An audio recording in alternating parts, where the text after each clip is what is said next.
This is one of the most highly anticipated films of this year for me personally. Adventures of Cliff Booth is coming out 2026, summertime. We don't have an exact date right now. I know that something that's really annoyed me about it is that it's going to have a very limited theatrical release. Yeah, which I just because Netflix. I know, but like, why? Like, this deserves a proper time. Absolutely. In the I mean, cinema. you remember how great it was watching Once Upon a Time in Hollywood in the cinema. That was one of the best like cinema-going experiences I've ever had. If there's any movie that justifies a proper theatrical release, it's this movie. That's what without a doubt has annoyed me. But I know David Fincher has dabbled a lot with Netflix. He likes Netflix. Yeah, he loves Netflix. Yeah, I mean, since the Mank, that's all he's been doing. He's clearly very happy working with them. Yeah, which is fair enough. We just watched the trailer. It came out a couple of weeks ago. Very weird trailer. It's very bare bones. You don't really get to see. Yeah, it doesn't give you too much. It's more like, it sets the mood. I don't really know like what the whole squiggly lines are throughout the trailer. There's like things that's why I'm quite intrigued, like the little bleeps. Yeah, that seems very Tarantino-esque. Yeah, and that's what's fascinating about this. Yeah, it still feels very in line with the previous film, but I can feel this is David Fincher, and that's just the color palette. Mm-hmm. A lot of yellows, a lot of very dark shadows. Yeah, and it'll be so interesting to see how he uses that style within the world of Once Upon a Time in Hollywood. Yeah, and even just seeing a David Fincher directed movie that very much has like Tarantino style music. Think about that. We have a David Fincher directed film written by Quentin Tarantino. It doesn't sound real. That's why I was so shocked when this was announced. I didn't think it would ever I thought it was a joke, not in a bad way, but I was like, this is an April Fool's. Yeah, it just doesn't make sense. Yeah, it's crazy. Really looking forward to it. Very fascinating. I fucking love Once Upon a Time. Oh man, that film has just, aged like fine wine. Gets better and better for me. Yeah. Because, some films, especially from that year, like 2019 was such an excellent year for cinema. I think maybe some films from that year haven't aged as well, or, just, in the context of today's cinema going landscape, or like, us being a bit older, they haven't, they aren't as enjoyable. But this film, still hits. Yeah, it's it's gonna always hit because it captures a time period, Yeah. And no matter where you are, it will always take you there. It just embeds you so deeply into that place and that time. And I know a lot of people have criticized it to death about how it's just very indulgent love letter to Hollywood and, nods to things that are kind of inside jokes and shit that, doesn't bring you in. But this is the thing. You are invited to experience it with him. And that is the beauty of it. And if you don't like it, fair enough. But there's so much to enjoy about it, just capturing atmosphere. And what I really like about Once Upon a Time in Hollywood is how restraint he seems to always keep himself. A lot of people would disagree with this, but I personally think you never see that movie by movie he becomes more and more indulgent and loses track of like what makes him good. I feel like he always knows what makes his movies work, even if one of them might be a little bit less impatient or more patient than another. He knows what audience want from a movie from him. I mean, the only thing I'll disagree on is that he can be indulgent, but it's in the right kind of way. It's the perfect line. He's a very indulgent director, but I've never felt like he's losing track of what makes that indulgence so enjoyable. Yes, especially a Once Upon a Time in Hollywood. Yeah. And it's looking at it next to his other films, a lot of people have described it weirdly as his most mature because of the lack of violence within that first half, and then obviously the fucking bloodbath where it just goes full steam. And I agree with that because that's what caught me off guard about it. It's a very slow and patient film, just really giving you time to soak in the atmosphere of 60s Hollywood. I mean, you are right there. Very, very unique in that sense. In the way it takes its time in really bringing you into that, so that then that last moment really catches you off guard, in the sense that it is expected because it's from him, and when you get it, it feels so satisfying because you've followed that journey. But it does catch you off guard the moment that he does it. And I always find it's so fun because we've had many conversations about this, how directors can tend to fall into that trap of constantly creating the same movie.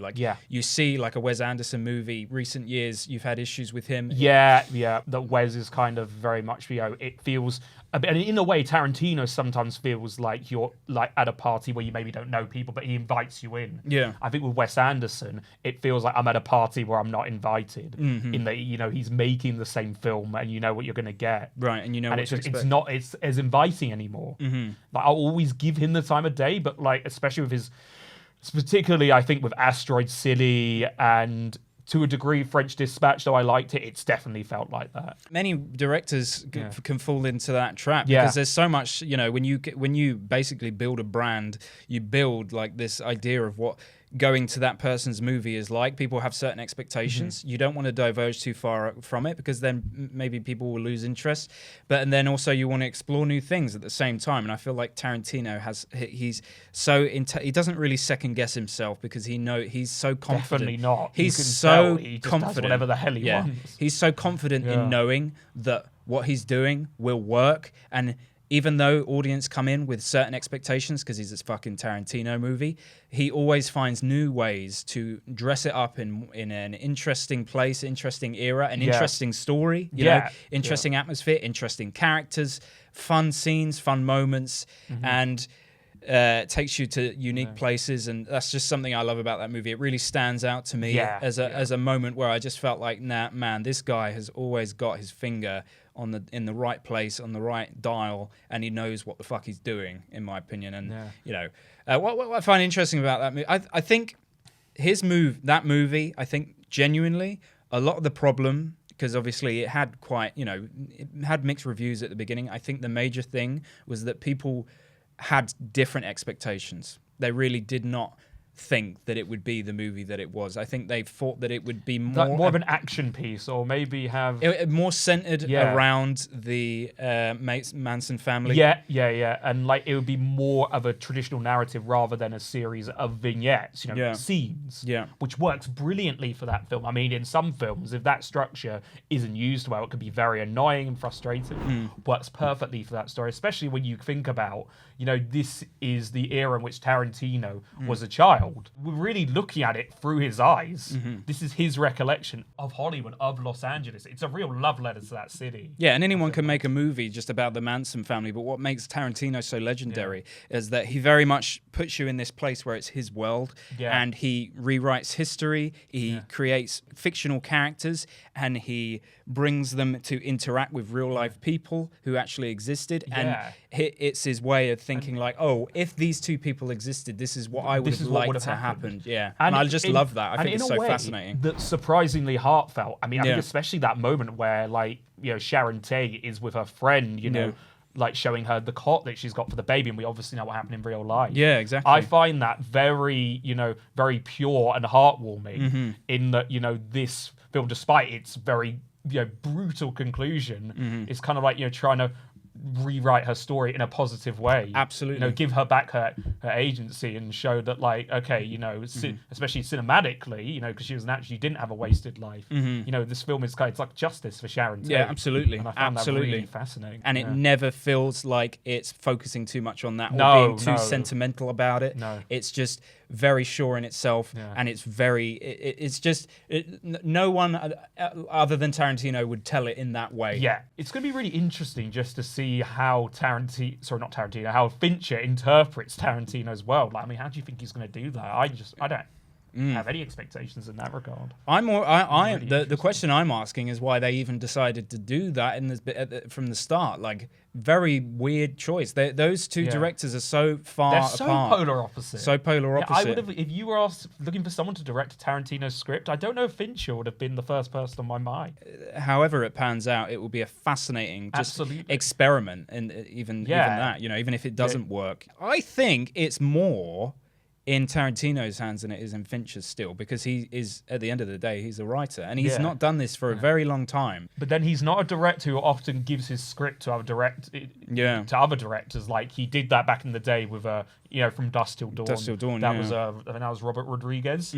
So it's just he's not one to do that, and I guess it's because Brad Pitt and Fincher have worked together numerous times. Fight Club, Hero's Case of Benjamin Button, so that they have a great working relationship. But he must have seen something in Fincher that he felt could interpret his work in an interesting way. Yeah, because Tarantino is not going to be someone who just gives his script to anyone. No, not at all. Direct. Not at all. But no, I'm very excited. Yeah, absolutely. And then I think he's basically postponed his final movie, Tarantino. Which I think is great, because he shouldn't hold himself to this thing of making 10 films. You know, obviously, when the guy feels like he's done, he can be done. But I feel like, and there's been a lot of discourse about this, he's placed a certain weight on his shoulders that isn't needed. And also people debate whether he's already made 10 films, because it's like, is Kill Bill Volume 1 and 2, is that one film? Blah, blah, it's blah. one.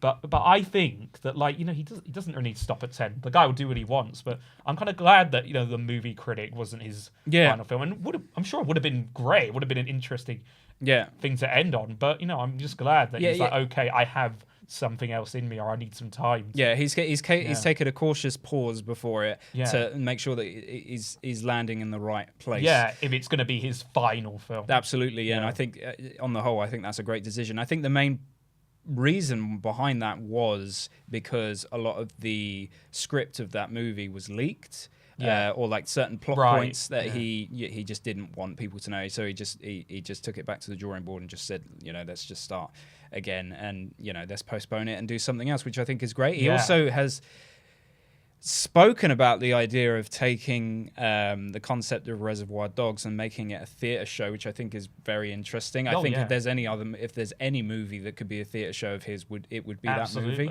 I think that could work really well. And then I still haven't read the Hollywood novelization. I think it's cool he turned it into a book and like expanded the world. Yeah, I think that's very interesting actually, the fact that he turned that into a book, because that movie is so much more a movie than a story. Do you know what I mean? So the fact that he turned it into a novelization, like a novel, is just very interesting in itself. But I mean, he loves his own creations. I mean, I guess why wouldn't you? You're a Tarantino. Yeah, man. You know, he's in love with it. I just love that confidence. He's like, fuck yeah, I watch my movies. They're great. I love my own movies.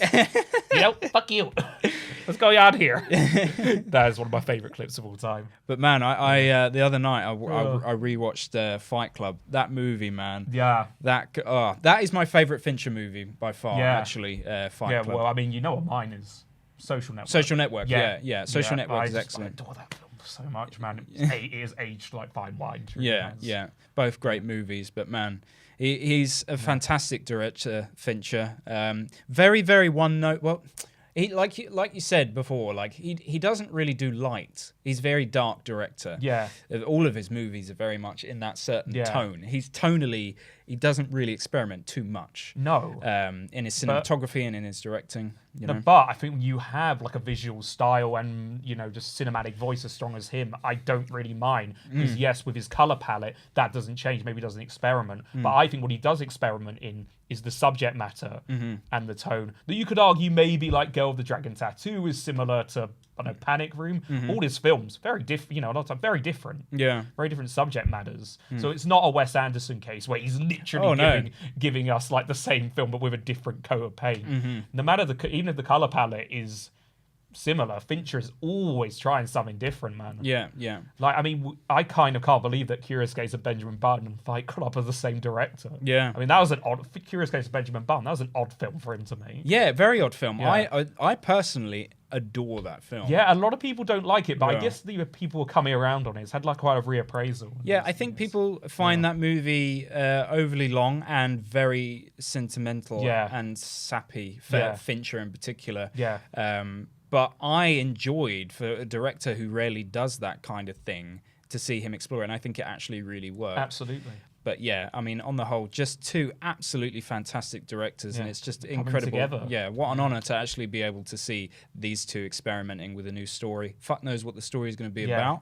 I mean, it's obviously about the adventures of Cliff Booth. But what does that involve exactly? We'll see. We'll see.